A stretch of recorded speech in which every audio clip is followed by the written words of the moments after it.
happening? Happy Friday Eve. Yeah, happy Friday Eve. Not too much, just same stuff, different day. Really staying busy over here. How are things up in Minnesota? It's going good, man. It's going good. Good weather. Walked to the bagel shop today for lunch, so not That's much. really that's very wholesome of you. Nice walk to the bagel shop. Good for you. No, it was good. I had a nice Western sandwich. I'm not even sure all that's in it. Egg, and different peppers. It was good. I'm going to a small town of 500 people tomorrow for the weekend for a chess tournament, so that'll be fun. Well, yeah. Best of luck in the chess tournament. You'll have to let us know how it goes. Well, definitely. Well, sorry, I lost my train of thought. But yeah, shout out to our sponsors, Black Box Logistics, where Will works, HD, where I recruit agents for, Trio, offshore staffing, Sales Dash, CRM. They are freight specific CRM. Josh is a good friend of both of us and the show. And then TAFs as well. If you want to, you have the banner for TAFs. Yeah. And then just to hit on Trio real quick, they do all of our back end marketing stuff. So any of the cool graphics you see from the Two Dogs counter that Matt and I are posting, that's them. Black Box uses them for some nearshoring, and their people are awesome.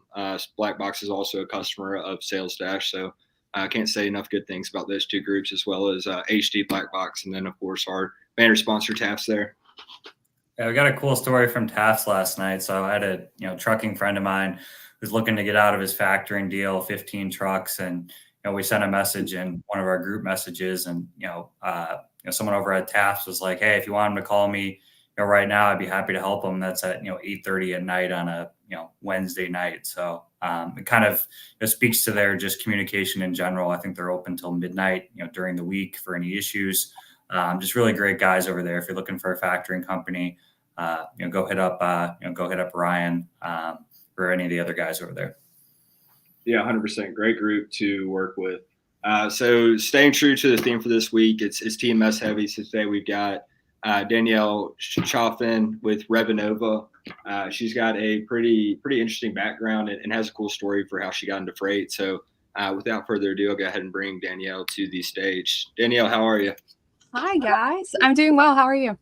Good. Happy Friday Eve or happy Thursday. Yeah, I'm actually off tomorrow. So it's a Friday for me. There you go. Nice. Yeah. Is the day going okay? I was going to say, I think I was scrolling through Twitter earlier and I read you're going to need a lot of coffee today, up reading. Yeah. So last night I went to bed and then I woke up around midnight, I think. And it was, my brain would not shut off from the book that I had left off. There was, I don't know, a couple hours left in reading. And yeah, I couldn't go back to sleep until I finished the book, which was at 1 or 2 this morning. Must have been a good book. Yeah, so sad. It had to be a good book. I wish it was interesting. Like that. What'd you say? I said I wish I would find a book that would keep me up like that. Try to go to sleep, and they're just like, man, I just really want to go finish it. We'll have to get some recommendations from you. Shout out to Renz. Thanks for tuning in. That's one of the Trio guys. He does all the branding and all that good stuff, the graphics. So Danielle, we usually start off with asking people how they got into the industry, and I'll let you tell it, but you have a pretty cool story, right? Yeah, it is a little bit different. It's a mix of a lot of things. I feel like most people in this industry, it's one of two. You either fall into it by accident or you grow up in it.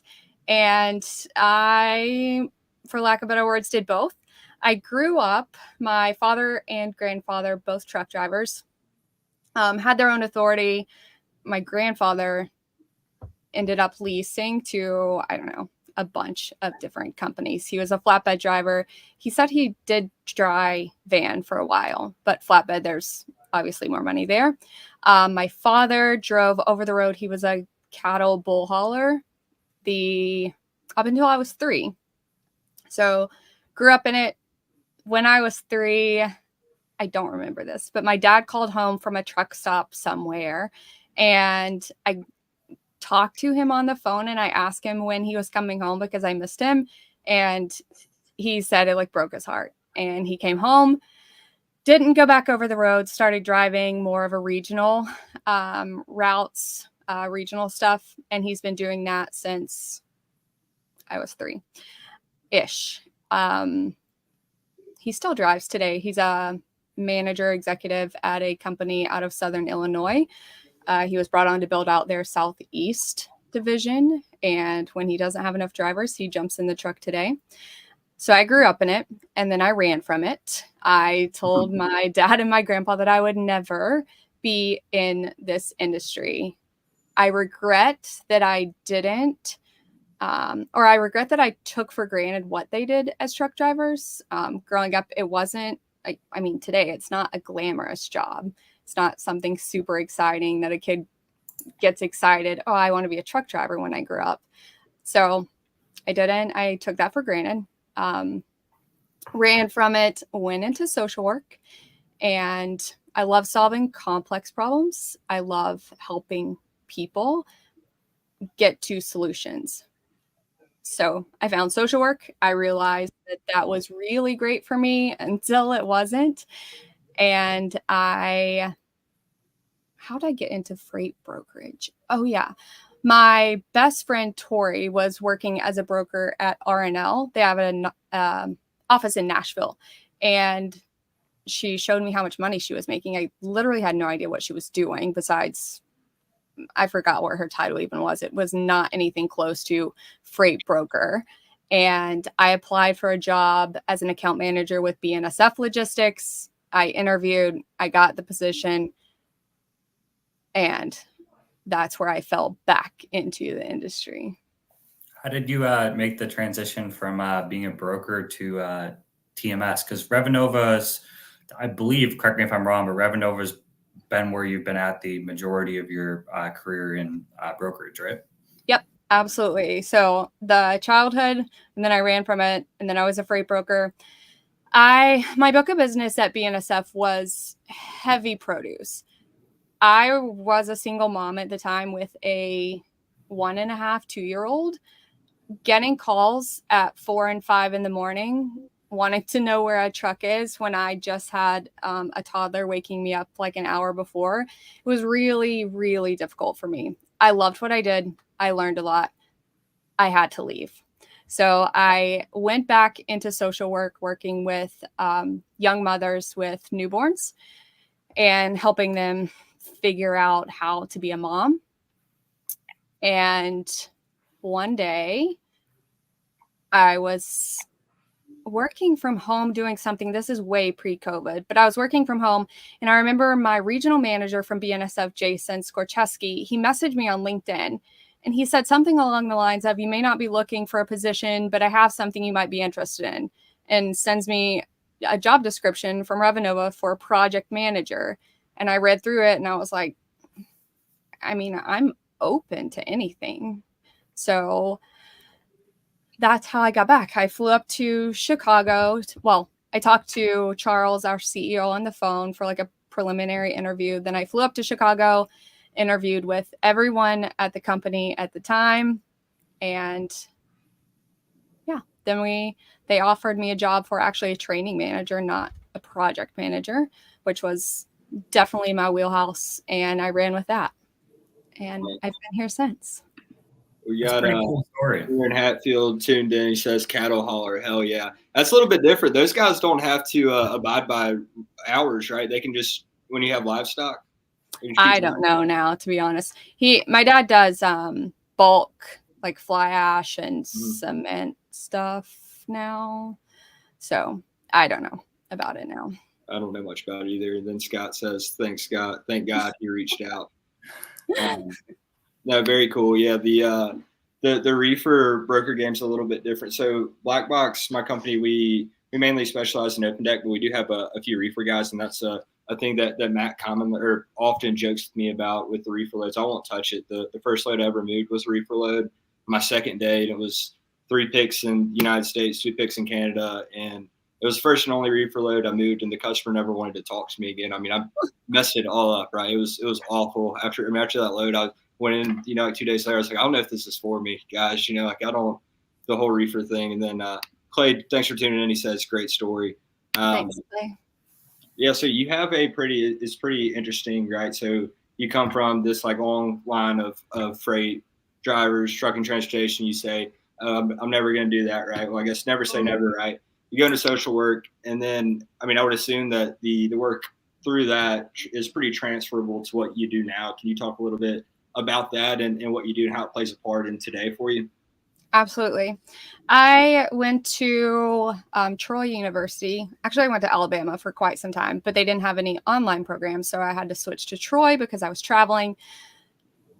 I have my undergrad in psychology, and then I got my master's in social work. So I practiced individual therapy for a short stint of time, again, before I got back into freight and logistics. The modalities I learned in school to solve problems, to get people to not necessarily want to do things in a manipulative manner, but to learn how to motivate people and learn what they like, what they don't like, without asking those explicit yes, no questions. Those are skills that every salesperson should be able to do if they haven't learned it like explicitly through a sales program, because I've looked at some of them and it's literally the same thing that I paid for a master's degree in, just talking to a different audience. And the biggest things are like active listening and actually listening to someone to respond, or listen to someone to hear them, not listening just to respond to them. Yeah, so that actually, I'm going to grab it real quick. Somebody recommended that I read this. You're not listening. Mm-hmm. It It's a talks good a one. lot about that. And I completely agree with you. We've got Alan tuned in. We appreciate you listening. He says, looking to learn a lot, just newbie in this industry, just a year of experience. Welcome, Alan. How did it go starting off? So, by the way, congrats on the promotion. I think I saw you got promoted to solutions engineer now. I got a senior. Senior solutions engineer. Yeah. So yeah, it looks like you kind of, progressed your way. How was it, at first, going from like the brokerage side, to the TMS? Was it, kind of full cycle, or you had a lot of training on the TMS, or just kind of, dove into it of, hey, let's prospect just like we're prospecting shippers, prospect brokerages, and, start calling. How did it kind of, go from the beginning?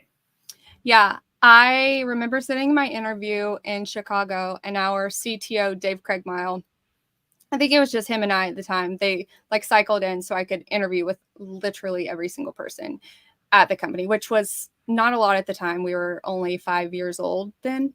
Yeah, 5 years old. And I told him, I have no technical experience. I do not know. I don't know what I don't know. And I remember him looking at me and saying, I can teach you the technical piece. We need the industry experience. And he was 100% right. While I don't have a technical background, I'm very much a hands-on learner. I love learning. I love learning from my mistakes and experience.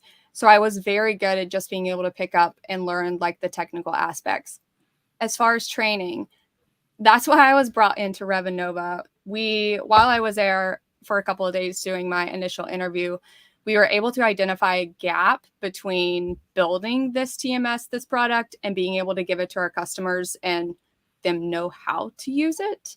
There wasn't really the training. There was some technical documentation that the developers would create as they were creating the product or the feature, but we just didn't have anything to give to the customers on the how do I use this and why am I using it this way. So I came in, I learned my technical skills backwards. I started out using our demo org as if I was a freight broker. I went in and I started, for lack of better words, clicking around and finding out. I was building loads. I was booking carriers. All of this is fictitious. None of it is real, but I just played freight broker for the first couple of months. I sat in on sales calls, listening to the conversations, watching the demos on how the sales guys at the time were showing off our product. Yeah. That makes sense. So I don't know, at least the way I see it, oftentimes with what you're describing, right? You've got maybe or possibly had this software, right? That's awesome, but then if it's not, if we can't really convey how to use it, I've experienced it with a few different providers where the software is great, right? Like it can do everything I want. The issue is I just don't know how to do it right. And then like I'm asking my rep, and then they don't know how to do it. They're like, does anybody like, yeah, can do anything, but nobody knows how to do it. So can it really do it right? And then maybe the disconnect with some tech people coming into freight and then developing this stuff without actually kind of knowing the operations right or how things work. So when you're talking about, I'm booking these fictitious carriers, booking these loads, right? Like actually going through it and seeing what it works, like the workflow itself. I mean, I got to think that that's invaluable, right? When you're going through product development, right? How does it look? Is it practical, right? Does it make sense? Does Yeah. it Does what we're building actually work on the floor? Yeah. I would say that's probably one of well, I'm not a developer. I'm also not on the product team. But from my perspective, creating technology for a non-tech industry is probably the biggest hurdle, to make sure that the tech and what we're developing actually matches what people are doing on the floor. Yeah. And then even, I mean, a step past that, right? If I'm used to TMS-A, right? And then Revenova wants me to swap to TMS-B, if it's just a huge disconnect or jump where it's a lot more complicated, it's almost old sound. You can't teach an old dog new tricks, right? So like we actually had Michael from 3PL on yesterday, and he said I watched it. Did you? Okay, so you guys heard him. He said he called somebody, and the guy said, "Man, even if you were 50% of what I'm paying right now, and we're much more efficient, like I would swap purely because I have 500 workers on TMS-A, right? So just the shift in itself." So yeah, I mean that's what I look for that often, right? If I'm looking at software, is how easy is it going to be for me to implement it? So I mean that's a big change. And it's so much data, and it's the operating system everybody's working in day to day, right? So if it's a lot of people aren't very tech forward, right? So, I mean, getting somebody up on Outlook and setting an email signature can be a hurdle sometimes, right? So then when you're tasked with a TMS and all this functionality, we're like, yeah, it's great if I see it or we're able to operate it, but can we get our people on it and functional with it? Absolutely. We've got a couple comments here. One from Alan. Danielle, I hope you do cold calls. Just wanted insight on how you've been tackling cold calls. Share any pointers. Do you have any pointers on cold calls? No, I don't. So my role with the sales engineer, I don't do cold calls. Let me back up several bullet points. I skipped too far ahead. I am an extreme introvert. I am not one to approach someone that I don't know and just start talking or like introduce myself. And then I don't like small talk either. So that's a struggle as far as sales go. If I'm talking about something that I have knowledge of or that I'm interested in, I can talk to you all day. But just like that basic calling someone, I struggled with that as a freight broker. Once I got that relationship started, I'm very good at nurturing and continuing the relationship. That first piece. Maybe a good question is, what is kind of like the day-to-day of because there's different titles in freight tech you see, whether it's TMS companies, automation companies. So is like a solutions engineer, is that kind of the point where if you guys already have a customer, you're kind of, in charge of, different ways that might help them and different things they can add to the TMS, or what kind of goes into the role of a, solutions engineer for a TMS company? Yeah, that's a great question. I'm the first one at Revenova. So actually every role that I've been in, I've been the first. So we just kind of build it out and then go on. Cool. Yeah, it is fun. It's a lot of work, a lot of learning, but we get it done. For this like sales solutions engineer, my, I guess like main priority, main focus is once our sales team gets past that first discovery call, starts getting more requirements, more information, pain points, what they like, what they don't like about their current TMS, what they like, don't like, or have heard about Revenova, that first call. Then I can come in on the next call or calls following and then do a more what I consider a strategic demo. if they send us examples of their loads, if they send us examples of how their processes work today, then I can take that and build it out. I would like create the loads and run their routes in my sales demo org. And I get to show that or demo that back to them and explain the process as we go and how it works in Revenova. And if there's more technical people on those calls, I explain the what as well. We got another question that kind of feeds off of that. Aaron, again, he says, being able to bridge that tech gap is huge. Great point on being intentional on what you're developing, translating to the floor itself. Continued, what are some ways you've discovered work best to bridge that? Danielle, you mentioned modalities earlier. Any examples of how you've been able to implement that? Aaron with all the questions. So I guess I can kind of feed off of that. So when you're talking about, so they're past the discovery call, right? And they're giving you kind of examples, right? So you're able to, I guess a more specific question be, so Revenova itself, are you able to kind of build out? So I'd imagine, correct me if I'm wrong, you most likely have kind of like your baseline TMS Revenova, but then past that, can you kind of customize to an extent based off of their operations, right? So there's some brokerages that might not need, add on A, B, C. So when it comes into your hands, you're probably not going to present that by looking at their operations. So you're going to maybe customize the pitch, so to speak. I wouldn't really call it a pitch, but with what you're doing with them, does that make sense? Absolutely. With Revenova, so we're built on the Salesforce platform, which gives us a huge advantage. Yeah, that's neat. Yes, it is very cool. I learned the Salesforce platform far too late into my Revenova journey. If I would have started learning Salesforce first, I would have been better off. There's a lot of variations, and then I don't need to go into it. It's just a lot. Salesforce. I'm not a tech guy though. So that's a cool part about, and you can correct me if I'm wrong, Danielle, but I believe you guys have a product too, because I always thought, I was like, well, it must be difficult, because if like I liked Salesforce, I used it before I got into brokerage and another sales job, but I also know some people who do not like Salesforce. So I always CRM. Shout out Josh Lyles, sponsor. But I always thought it would be kind of difficult, because it's like you could have a great product, but if someone doesn't like Salesforce or vice versa. But someone was telling me recently that you guys have a product separate from Salesforce, or if am I understanding that correctly, or not separate from it, but I forget, two different products or something of that nature, or maybe I misheard or misunderstood them.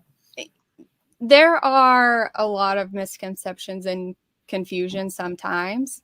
Revenova is built on the Salesforce platform. Revenova does not exist without Salesforce. So we certainly don't have a separate product. However, when we get into those conversations of, I've used Salesforce before, I don't like it, typically it's because the customer, the person has only used Salesforce for logging activity and task for sales, and it's been a very basic build out of that org maybe. So getting through the screens, getting through what they have to enter takes time and a lot of clicks. We show them Revenova, and then they realize that while this is the same, it is totally better and a different twist on what they had before. So I should add on to me saying I don't like Salesforce. It's really user error, right? Because I have to build it. We build it out, right? We didn't do a good job building it out. And then we're really busy. So we're just like, man, Salesforce sucks. But really, it's probably an us issue, right? So if you guys are built on Salesforce, I would imagine, are the customers' CRM kind of built into the TMS? Are they connected? Do they have Salesforce features through Revenova? Some of our customers do. Some of them don't necessarily use like the leads or opportunities. And the reason is because in logistics, we don't necessarily look at leads and opportunities. We look at loads, origin, destination. What are we hauling? How much? And that's what we need to capture to keep up with our prospects on the customer side and the carrier side. So we can look at a load or a shipment in Revenova. You can build it under a prospect account or someone that you're trying to win that first load from. And you could have 1 to 15 of those prospect loads before you ever win that first load. So I love that. So yeah, an issue that I've run into in the past and still somewhat do is kind of just streamlining, right? Like having everything in one place, right? So I hate that word. I tweeted streamline something earlier. Streamline's one of my favorite buzzwords as of late. It's been thrown into conversations all the time.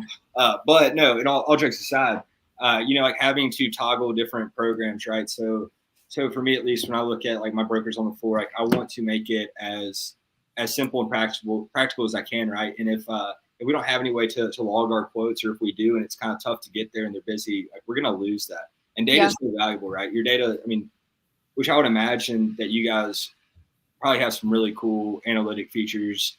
Exploit. I can only imagine being with Salesforce and like what it is. But again, yeah, if my rep's quoting something in their Outlook, right, and they don't have anywhere to log it in the CRM or Ajax, which Sales Dash does, so we can log it there now. Thanks, Josh. But it gets lost, right? And then they're quoting again. They don't have that information to kind of look at to move forward, right? Because all that information is going to be valuable in the future conversations or pricing, right? Like it's going to tell me like if I was high, low, or I mean, it's valuable information, right? If we just lose it, then it's kind of wasted time, which leads to wasted opportunity, and you're missing out on revenue. Absolutely. And it kind of goes back, Aaron asked the question about modalities and examples of how I've been able to implement or use that in my Revenova logistics tech role. Yeah, there we go. When I was a therapist, my favorite modality, which I didn't use any of them by the textbook, I would mix them, but my favorite was solution focused. Yes, we'll address the past. Yes, we'll address where you've been and how you got here, but we're moving forward. We're going to set goals. We're going to do something to get to the next step. When I look at my sales demo org, when I talk to our customers, especially on the CRM piece, whether it's for customer or it's for carrier, I want to have as much information about that customer, about that shipping and receiving location, about that carrier as humanly possible so I can serve them in the best way possible. If there's turnover at one of my customers, I don't want to have to go back and rely on that new person to give me everything I need to get caught up and to figure out what they need. I should be able to provide that new person with value and with service to help them move into their new role, to help them make sure that their freight is going out, and to make sure I'm serving them. So yeah, I love that. I think that that's applicable to just like that kind of mindset, being solution based, right? And then what you're referring to, like having the information to draw off of. We've got a comment from Zachary. It's just a muscle flexing emotion. We appreciate you tuning in. I don't know what that's in reference to, but shout out you.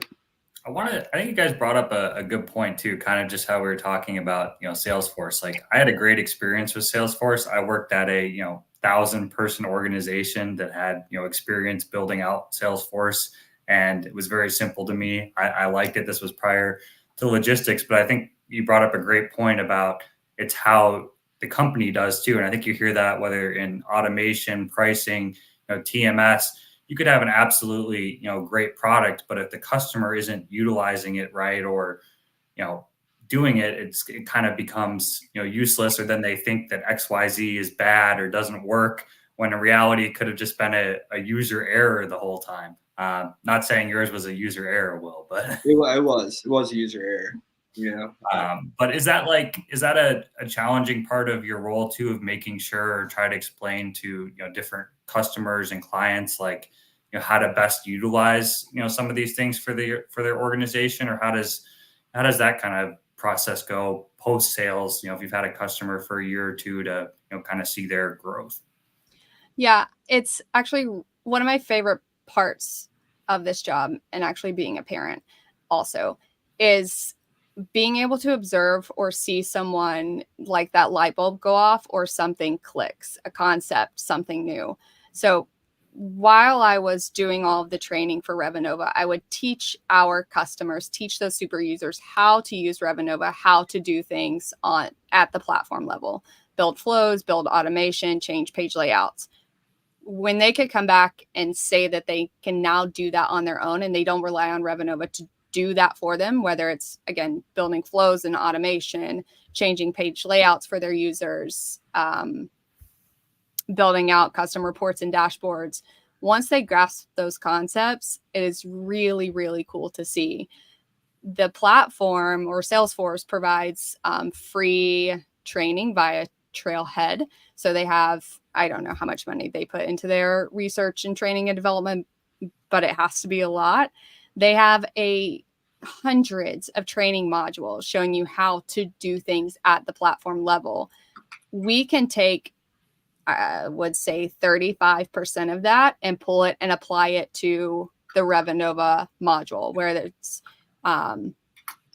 like I said, it's building flows, or the automation, Salesforce calls them flows, changing page layouts, creating custom reports and dashboards. Revenova utilizes field sets as well, which means that we can change not all of our pages, a lot of our pages, a lot of sections throughout the TMS, throughout that load lifecycle, based on the mode. So when you select a mode, your page is going to look different, like truckload versus refrigerated freight, because you need to collect different information, different data. 100%. That all makes sense. We got a comment from Eric Tate. He says, it's that psychological background right there, understanding their perspective and being able to help them further understand the value.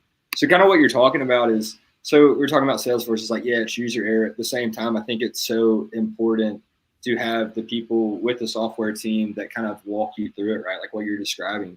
Kind of, we were talking about it earlier. It's, yeah, the software might be great, right? But if I don't know how to use it and nobody's there to help me use it, or you sell me the software and then every time I call, I'm getting billed for it, it's like, I don't want to work with you anymore. Like it's ridiculous. And so I think that maybe some companies, I don't want to say put service to the side, right? But maybe they get hyper focused on developing and creating the software. So they're rotating through these service reps, and then they don't really see the customer retention or loyalty, right? Because, yeah, man, your upgrades are fantastic, but I don't know how to use them. And if I ask you to show me how to use them, you're going to build me an arm and a leg.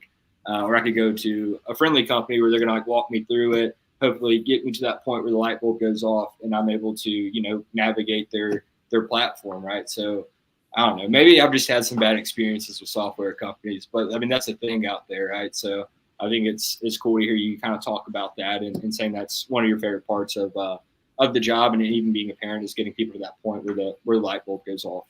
Do you have any cool success stories, since you've obviously, you know, been at Revenova, you know, for a while, and obviously you probably can't say their names, but any cool, you know, stories of a company that maybe you started working with, you know, 5-6 years ago at, you know, the $10 million mark with 5 employees, and now you get to see, you know, 100 employees and I don't know, whatever X amount, or just any cool, you know, cool stories like that throughout the years? It is interesting, and one thing that is unique about Revenova is because all of our customers have their own Salesforce org, we don't have access to their data. So unless they've like created a white paper or given us something, which I haven't seen one, I don't know. That's cool. Attractive that you guys don't have access to their data. Yeah. I mean, it's like you sign a software agreement. It's like, yeah, your data is protected, but still, I mean, there's concerns, right?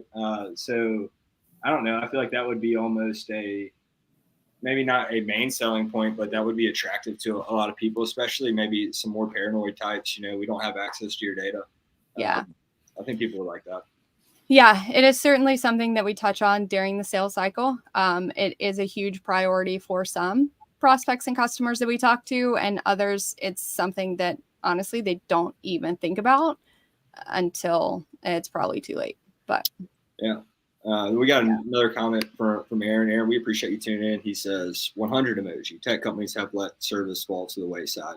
Well, it's refreshing to hear you talk about Revenova's approach. It sounds like you guys do value service and walking people through the lifeline, right? Like maybe just in all sales, kind of I think that people as a whole or in general are maybe hyper-focused on the sell, right? But maybe not, which you touched on, right? Nurturing the relationship and creating a customer, right? As opposed to a sell, like especially in brokerage, right? Somebody moves a load and like, oh, I got this new customer. But then they only get like one load, and it's like, you really didn't. You just moved a load. You didn't create a customer. And I think that that's very valuable to anybody tuning in, at least from my perspective, is nurturing relationships, building them. So that's really good.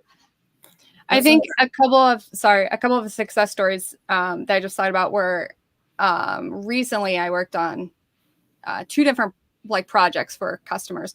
One of them was trying to identify those one and done carriers and what lanes those carriers were being booked on, and trying to like nurture that relationship with the carriers. So because that data is in Revenova and because we can pull those custom reports and easily do it and quickly do it, that was a quick win for the customer to be able to say, hey, here's our, I don't know how many it was, here's our 35 carriers that we've only booked once on this lane. And I think the lane was maybe like a handful of lanes. It was the same for most of it, which was interesting. It's pretty cool. You can, all the technologies, you know, kind of, it's getting kind of, it's pretty cool out there. You brought up something too earlier I want to touch on because you're seeing it on LinkedIn, talked about a lot in the tech community. We asked Michael about it yesterday, and I noticed you mentioned automation, not AI, when you were talking earlier. What's kind of your thoughts on this automation versus, you know, AI in the present and kind of the future in the, you know, in the TMS space? It seems to be a hot topic, whether it's among pricing, you know, tech providers, TMS providers. You see it, at least I feel like, once or twice a week being debated. Of course. It's certainly more of a buzzword right now than it is practical application of AI. I believe I heard Michael say yesterday, and I would agree with him, that I don't know how much like real AI, if there are some, it's very limited that we have in the logistics space right now, real legitimate AI models versus machine learning. Again, because we're on the Salesforce platform, I know that Salesforce is doing a lot of work in the AI space, and we're going to be able to utilize that and take advantage of that very soon. I haven't dug deep into it yet, again, because all we have right now is machine learning and automation. I can give you any kind of prediction from a customer's org. If you want to see what your rates should be based on this time last year, we can get that very quickly. That's not AI. That's me looking at historical data and getting it from a specific period based on these parameters and maybe adding a little percentage on it for you. Yeah, it seems like just the buzzword AI, a lot of people are just kind of throwing it on stuff because it is a buzzword and it's hot, right? It's, I don't want to say it's like what's cool, but people hear AI and they're like, oh, AI, you know, it's really cool. So us, like, we leverage a lot of automation. We don't do any AI, and I'm kind of with you, right? I think AI is interesting, neat. I think that there eventually will be a lot of use case for it, but in practicality, like true AI, I don't think anybody's, I mean, there are maybe like some companies that are doing a little bit with it, but for the most part, you don't really see a lot of AI. Mm-hmm. I think, I guess really the only tool that I have used and I really like is like a note taking, or one that comes in on the meeting. What was it called? Read AI. I only used it a few times, but it was really cool. I use Fireflies and like it. Is it similar to Read AI?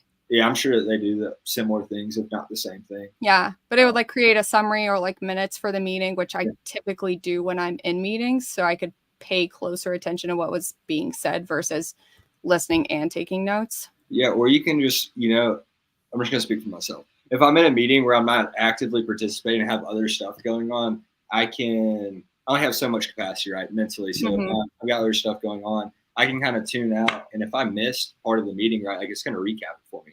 So yeah, that's nice, you know, and especially like some meetings. I don't know. I'm a firm believer that a lot of times there's a lot of meetings where maybe not everybody needs to be in the meeting, right? But for me to not be in the meeting might be seen as, I don't know, just disrespectful almost. Like, I'll be in the meeting, but it's like I don't really need to be here. But I can get the recap right. I know what happened, but I don't need to block off an hour for something that I'm not really a part of, right? So yeah, I'm a big fan of the note taker apps as well. Trio put me on them, one of our sponsors, Fireflies, to join a meeting with them. I was like, what's going on here? And then downloaded it, loved it, been using it ever since. What's it called? Fireflies? Yeah, Fireflies AI. Pretty cool. I've never used one of those. Maybe I'll have to.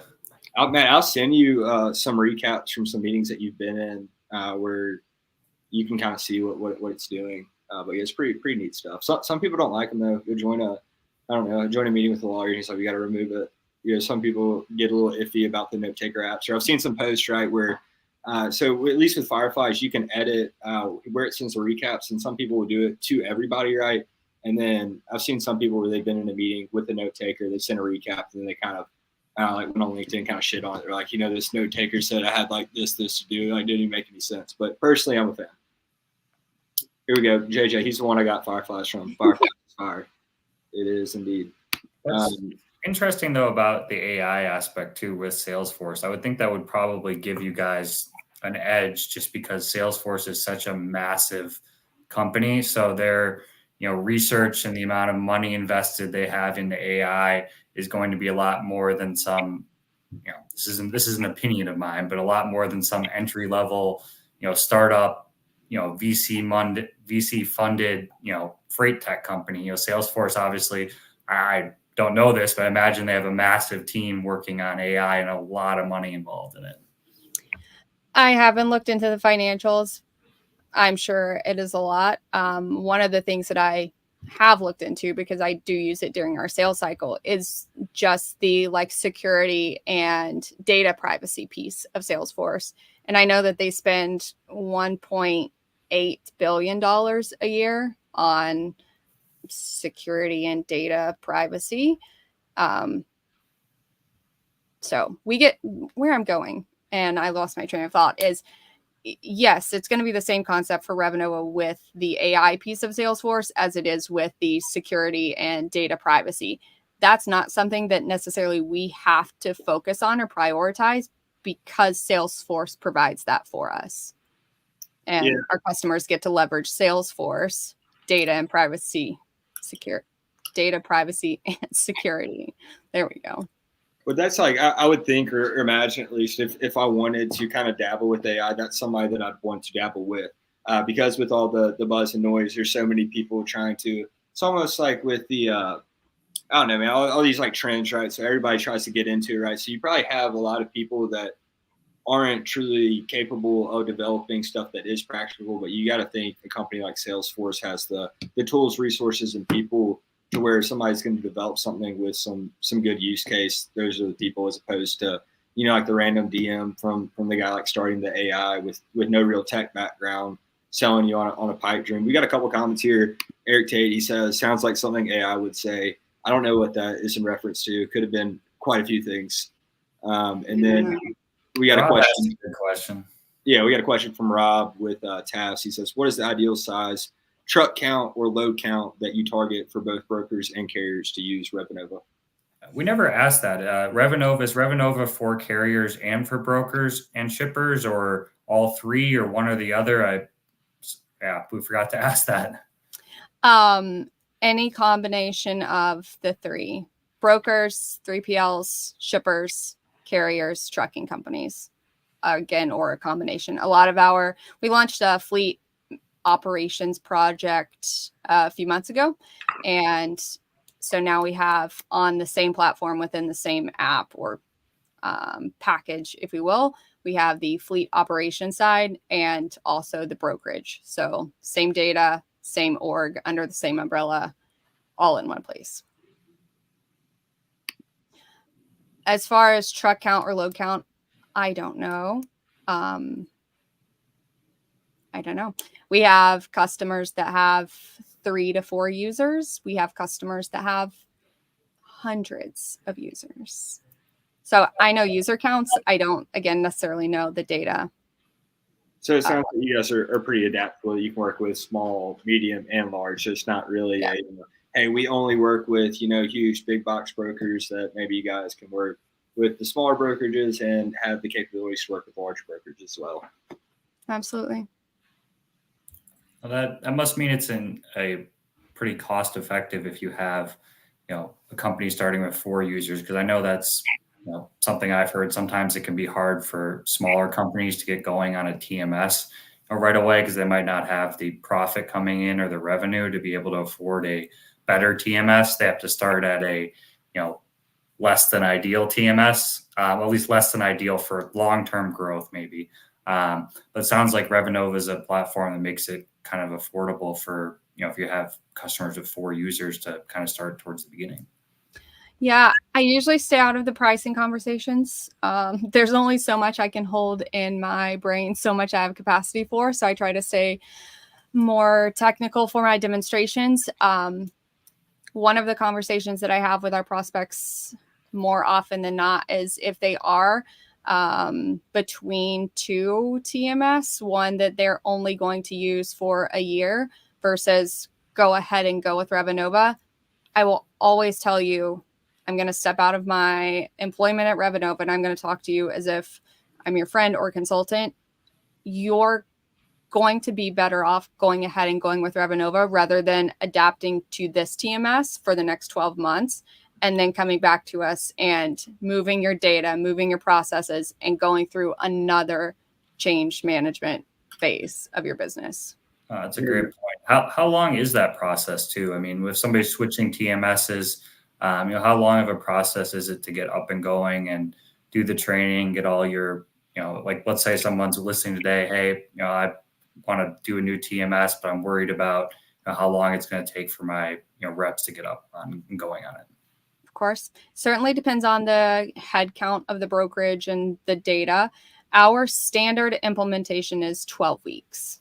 Again, because of size, because of people, things happening, it can certainly go longer than 12 weeks, but that standard is set at 12 weeks. That's the ideal way to do it. So you wouldn't want, I mean, just imagining, okay, say we're on TMS A and everybody comes into the office on Tuesday morning and all of a sudden it's like, hey guys, we're on TMS B, figure it out.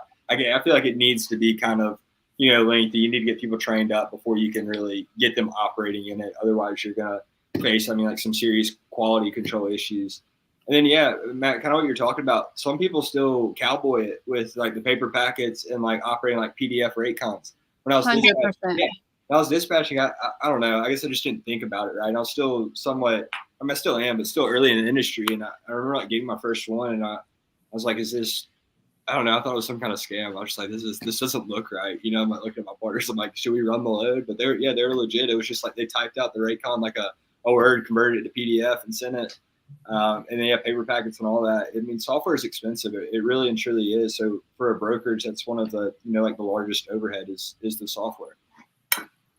But I mean, I think you got to have it right at a certain point. You can only be so efficient sending out your, like your paper packets or like typing out your rate cons. It was crazy to me to think that people are doing that, but I guess I have seen some really phenomenal Excel or like Google Sheet TMSs. Yeah. I always wish that I was one of those people that was just an Excel wizard. Start adding the formulas, clicking through everything.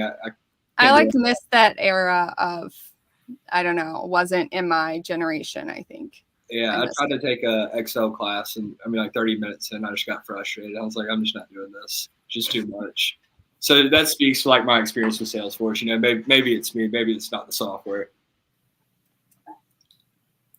Oh, it's well, I guess one other thing, and then we'll see if anyone else has any questions. But I think it's kind of interesting since you guys are selling to. I'm just kind of curious how this goes. But do you guys take more of a different approach? I guess I'm just kind of thinking of like, and this too because you're on X and LinkedIn, but X is a lot more truck drivers, for example, and carriers, and LinkedIn's a lot more brokers, maybe more tech people. But I imagine like how you communicate to a 10 truck organization in I don't know Georgia is going to be a lot different than you're going to sometimes have to communicate the software to a 100-person brokerage in Chicago. Like maybe I guess kind of talk about that, but do you have to kind of change your approaches just based on who you're talking to and kind of, well, I guess that's a dumb question. Of course, every client's going to be different, but I mean, just selling to different industries. I don't know if you want to just touch on that at all. Absolutely different conversation. I will say 90% of the conversations I have and the differences, it's always different. On the trucking side, on the carrier side, it has to be as simple and as like easy to get a load or an order to a truck and dispatch that truck as possible. The closest we could mimic an Excel sheet, that's what we tried to do because it has to be simple. They don't necessarily care about well, I shouldn't say they as a whole. Most of what I've seen in my experience, my professional opinion, the AI, the like futuristic tech, it's not a priority, and it's certainly not like a focal point of conversation. Versus on the freight brokerage side, we want all of the tech and as quick as possible. It's just not the same on the trucking side. The way we built out our fleet operations product. Wow, words.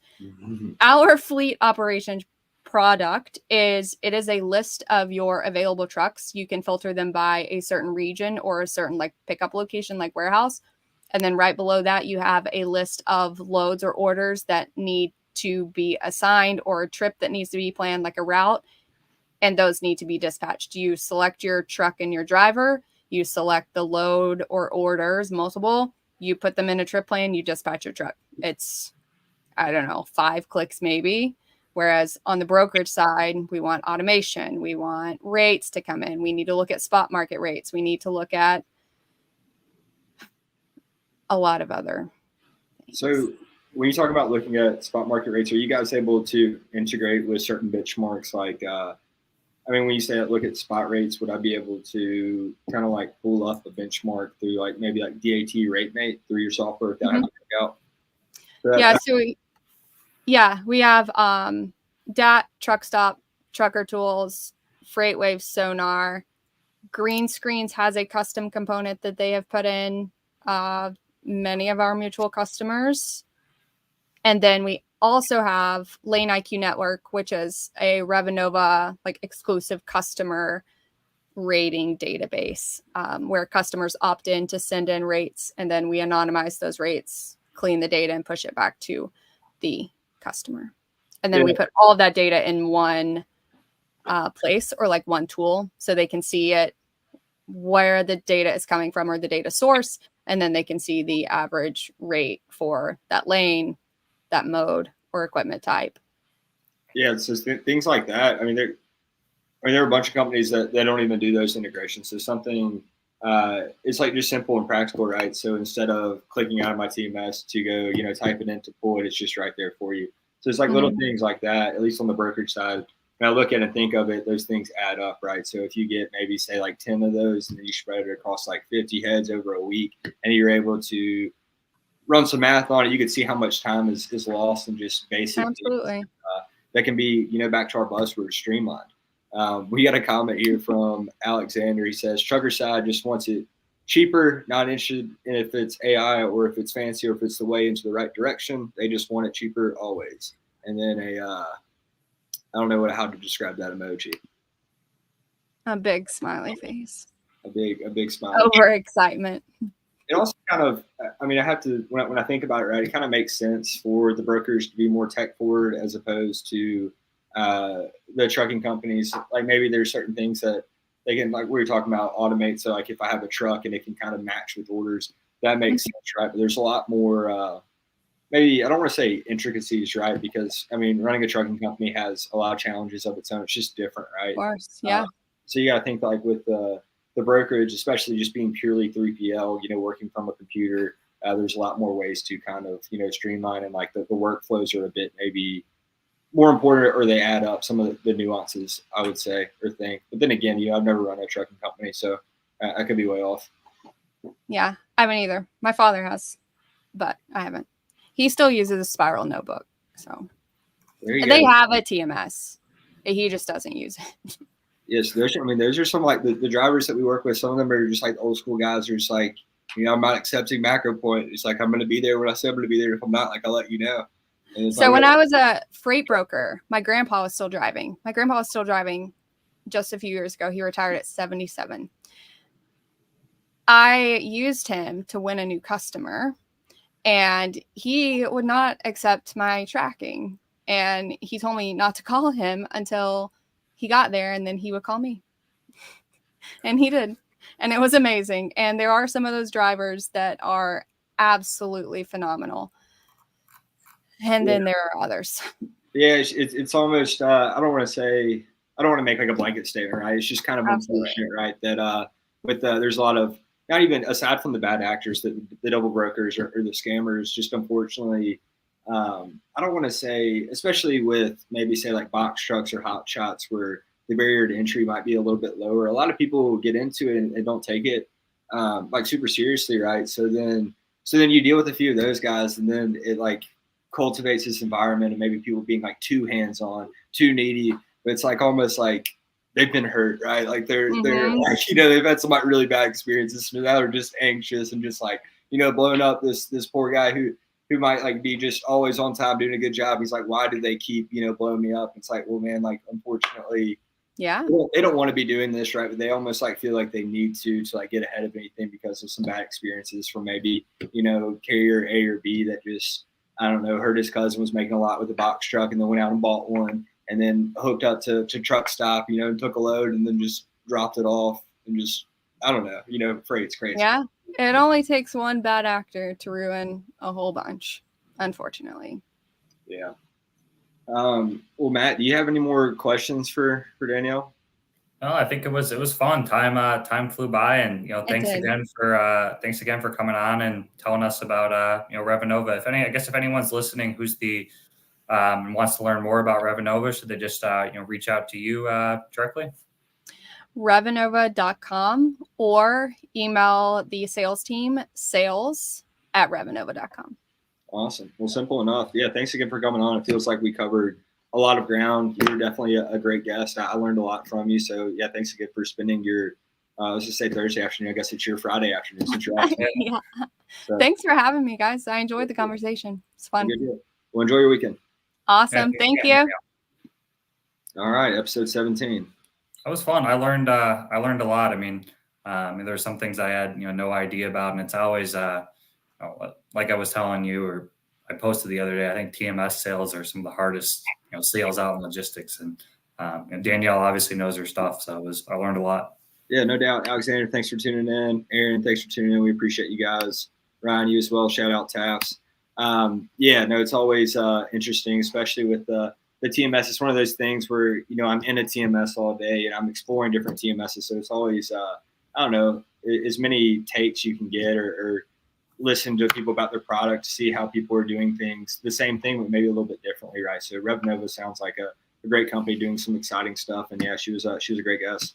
But yeah, that'll do it for this episode. Additional shout outs to our sponsors, TAFs. Again, if you guys are looking for a factoring company or looking to get out of one, again, the TAFs guys, they'll send you your cell phone at 8 p.m. They're great to work with. HD Shipping Solutions, if you're looking to go the agent route, reach out to Matt. Sales-CRM, Freight-centric CRM, Blackbox is a customer. We love it. Trio Inc., they do all of our back-end stuff, all the cool graphics. The background that you're looking at right now, Blackbox is also a customer. We use a few of their people for nearshoring. And then my company, Blackbox, if you're interested in freight, we're hiring for October 14th if our office is ever finished.